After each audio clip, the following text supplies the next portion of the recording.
Bismillahirrahmanirrahim. Assalamualaikum warahmatullahi wabarakatuh. Alhamdulillahirabbil alamin. Wabihi nasta'inu ala umurid dunya waddin.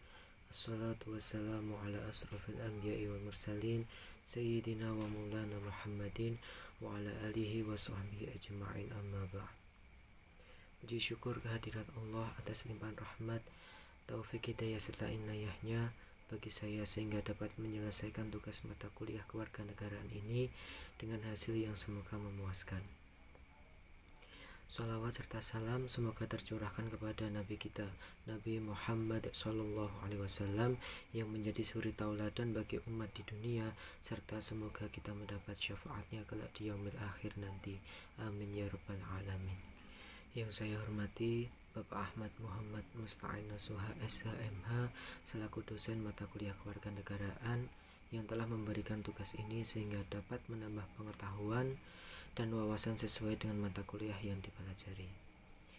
Terima kasih saya sampaikan kepada teman sekelompok saya pada mata kuliah kewarganegaraan ini yang sudah bekerja sama dalam penyusunan makalah serta presentasi pada 8 November 2021 lalu. Mohon izin memperkenalkan diri, saya Aziz Riyadinata, NIM 213111102, kelas PAI 1C, UIN Raden Masaid Surakarta. Dibuatnya video ini guna untuk melengkapi tugas mata kuliah kewarganegaraan dengan judul Iqta'. Baik, tanpa panjang lebar akan saya sampaikan materi Iqta' dalam kitab Al-Ahkam As-Sultaniyah.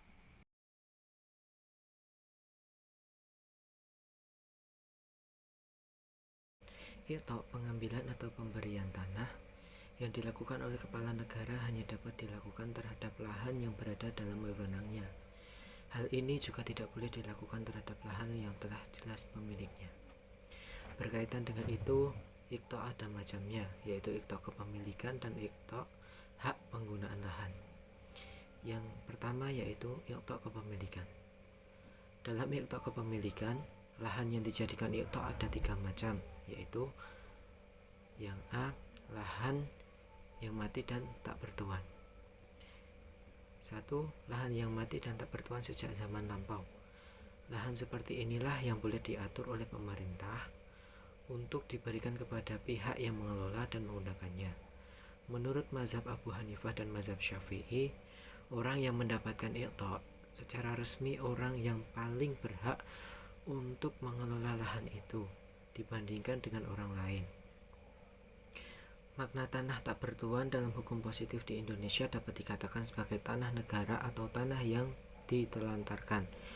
Pengertian tanah terlantar dapat kita temukan pada peraturan pemerintah nomor 11 tahun 2010 tentang penertiban dan pendayagunaan tanah terlantar.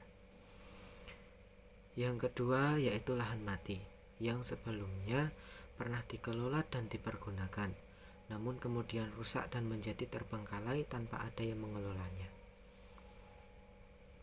Lahan model seperti ini ada 2 macam. Pertama, lahan yang pernah dikelola dan dipergunakan pada masa jahiliyah seperti tanah bangsa Aad dan bangsa Samud. Statusnya adalah seperti lahan yang belum pernah dikelola dan boleh untuk di-Iqta'. Kedua, lahan yang pernah dikelola dan dipergunakan setelah masa Islam dan dimiliki oleh kaum muslimin, namun kemudian lahan itu rusak sehingga mati dan terbengkalai. Dalam konteks sekarang, kalau kita melihat maka pemerintah sudah membuat regulasi yang begitu lengkap terkait dengan pertanahan. Ini bahkan membentuk badan sendiri untuk mengelola tanah di Indonesia, yaitu Badan Pertahanan Nasional atau BPN. Dari regulasi salah satunya yang peraturan pemerintah nomor 11 tahun 2010 tentang penertiban dan pendayagunaan tanah terlantar, yang mana tanah itu harus dimanfaatkan dan dikelola untuk kesejahteraan masyarakat sebagai implementasi amanat pasal 33 Undang-Undang Dasar Negara Republik Indonesia tahun 1945. Yang B, lahan yang telah dikelola, yaitu jika lahan itu tidak diketahui siapa yang memiliki dan siapa yang berhak atasnya. Lahan model ini ada dua macam, yaitu yang pertama, lahan yang jelas pemiliknya. Dalam tanah seperti ini, pemerintah tidak berwenang untuk bertindak apa-apa kecuali tentang kewajiban yang berhubungan dengan tanah itu, seperti hak-hak Baitul Mal. Jika tanah itu terletak dalam negara Islam, baik pemiliknya adalah seorang muslim maupun seorang kafir dhimmi. Sedangkan jika tanah itu terletak dalam Darul Harb yang tidak dapat dibuktikan siapa yang memiliki tanah itu, kemudian kepala negara atau pemerintah ingin menjadikannya sebagai tanah iqta' dan memberikannya kepada orang-orang yang mendapatkan bagian iqta' saat wilayah itu dibebaskan oleh Islam, maka hal itu diperbolehkan untuk dilakukan. Yang kedua, lahan yang tidak diketahui siapa yang memiliki dan siapa yang berhak atasnya. Lahan model seperti ini ada dua macam. Yang pertama, lahan yang dipilih oleh kepala negara dari wilayah yang dibebaskan oleh tentara Islam untuk kepentingan Baitul Mal. Pemerintah dapat menetapkan kebijaksanaan dalam pemanfaatan lahan itu bagi kepentingan yang paling besar, yaitu dengan menggunakannya sebagai sumber pemasukan Baitul Mal. Yang kedua, tanah kharaj. Lahan semacam ini tidak boleh dijadikan iqta' kepemilikan secara utuh karena ia terbagi menjadi tiga macam. Yang pertama, tanah wakaf tidak boleh dimiliki oleh seseorang, baik dengan iqta', jual beli ataupun hibah. Yang kedua, tanah yang statusnya milik seseorang sementara kharajnya ada jizyah. Yang ketiga, lahan yang pemiliknya telah meninggal dunia, pewarisnya tidak berhak untuk mendapatkan lahan itu, baik dengan pembagian yang pokok maupun melalui jalur ashabah. Yang C, lahan mengandung bahan tambang iqta'. Barang tambang adalah lahan-lahan yang di dalamnya dititipkan oleh Allah Subhanahu wa Ta'ala kekayaan bumi. Barang tambang ada dua macam, yaitu satu, barang tambang yang terlihat mata adalah seperti bahan celak mata, garam, ter, dan minyak. Ia berstatus seperti air, boleh dijadikan iqta', dan manusia mempunyai hak yang sama terhadap kekayaan ini, dan masing-masing orang boleh mengambilnya. Yang kedua, barang tambang yang terpendam dalam bumi adalah barang tambang yang terletak dalam perut bumi dan baru dapat dicap dengan terlebih dahulu dilakukan penambangan. Ini seperti bahan emas, perak, tembaga, dan besi. Tentang boleh atau tidaknya barang tambang dijadikan sebagai iqta' ada dua pendapat yang melingkupi. Pendapat yang pertama, ia tidak boleh dijadikan iqta', seperti halnya barang tambang yang terlihat mata, dan semua manusia mempunyai hak yang sama untuk memilikinya. Pendapat kedua, boleh dijadikan iqta' berdasarkan riwayat Kasir bin Abdullah bin Amru bin Auf al-Muzani dari ayahnya, dari kakeknya, dari Rasulullah SAW, yang artinya Rasulullah SAW telah memberikan Bilal bin Haris iqta' sumber tambang al-Qabaliyah, baik yang terlihat maupun yang ada di dalam tanah, dan lahan yang dapat ditanami di daerah Gunung Qudsi, dan beliau tidak memberikan lahan itu sebagai hak muslim. Tentang hukumnya ada dua pendapat. Pendapat yang pertama, ia adalah iqta' kepemilikan. Orang yang mendapatkan iqta' lahan itu menjadi pemilik atas barang tambang itu, seperti hartanya yang lain saat ia mengeksplorasinya.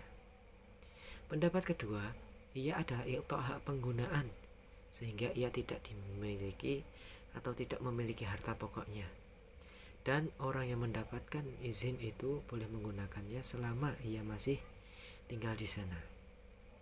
Iqta' hak penggunaan lahan. Iqta' penggunaan lahan ada dua macam, yaitu lahan ors 1/10.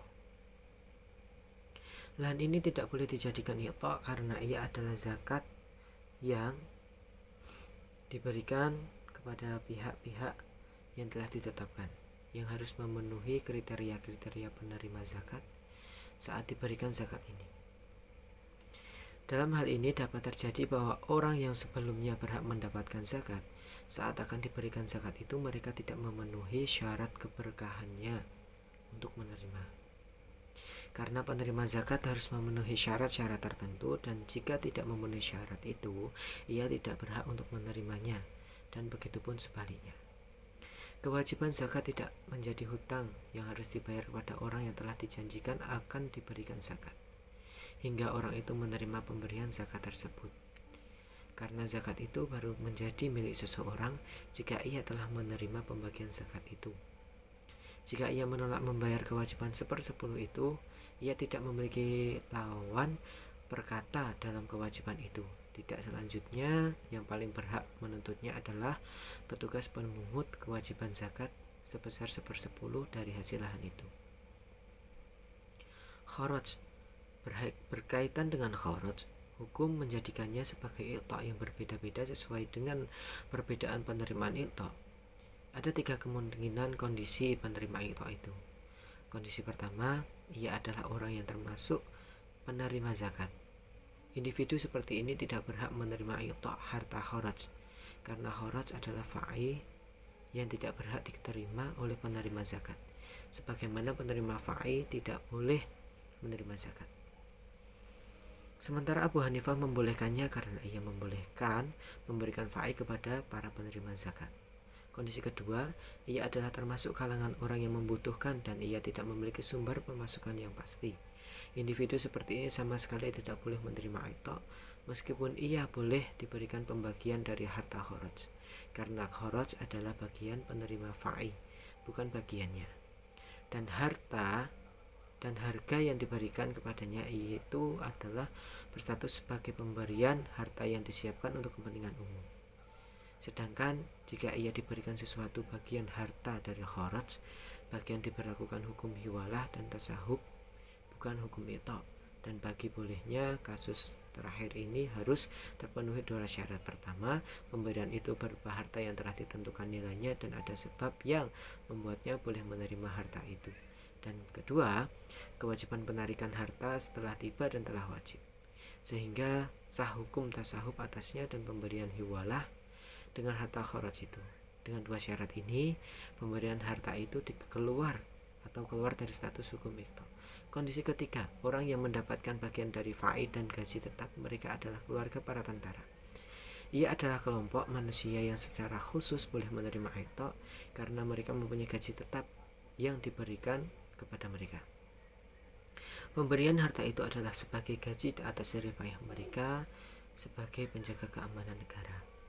Jika mereka boleh menjadi penerima iqta', namun dalam masalah kharaj harus diperhatikan beberapa hal, karena harta kharaj mempunyai 2 kemungkinan, yaitu kemungkinan sebagai hasil jizyah dan kemungkinan lain sebagai hasil penyewaan lahan milik negara.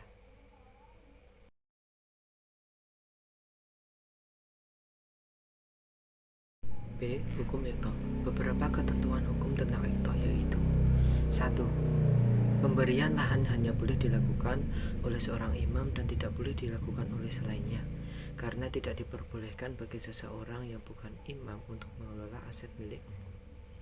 Yang kedua, seorang imam tidak boleh memberikan suatu lahan kepada seseorang melebihi batas kemampuannya dalam mengolah atau memakmurkannya. Yang ketiga, jika penerimanya tidak mampu memakmurkannya, maka seorang imam berhak menarik kembali lahan tersebut dengan tujuan memelihara kemaslahatan umum.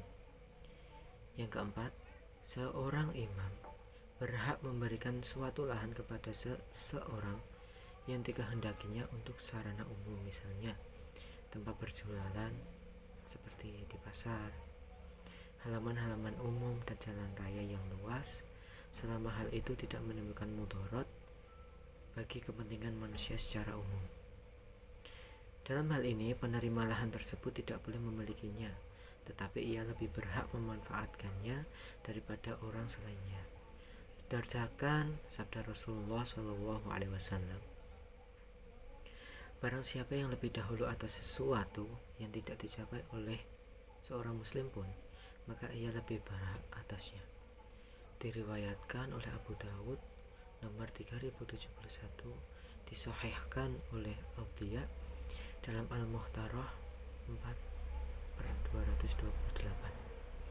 Yang kelima, seseorang yang diberi tempat duduk oleh seorang imam atau ia lebih dahulu mendudukinya tanpa dipersilahkan lebih dahulu oleh seorang imam, maka ia tidak boleh memudaratkan siapapun dengan menghalangi cahaya yang memancar kepadanya atau menghalangi pandangan para pembeli untuk melihat barang dagangan yang diperlihatkannya untuk dijual. Berdasarkan sabda Rasulullah SAW, tidak boleh membahayakan dan tidak boleh membalas bahaya yang ditimbulkan oleh orang lain dengan membahayakannya. Diriwayatkan oleh Ibnu Majah nomor 2340. Alhamdulillahirrabbilalamin. Demikian pemaparan materi yang dapat saya sampaikan mengenai Iqta dalam kitab Al-Ahkam As-Sultaniyah guna melengkapi tugas mata kuliah kewarganegaraan. Sekian dari saya, banyak kurangnya dan banyak salahnya saya mohon maaf yang sebesar-besarnya. Terima kasih. Wassalamualaikum warahmatullahi wabarakatuh.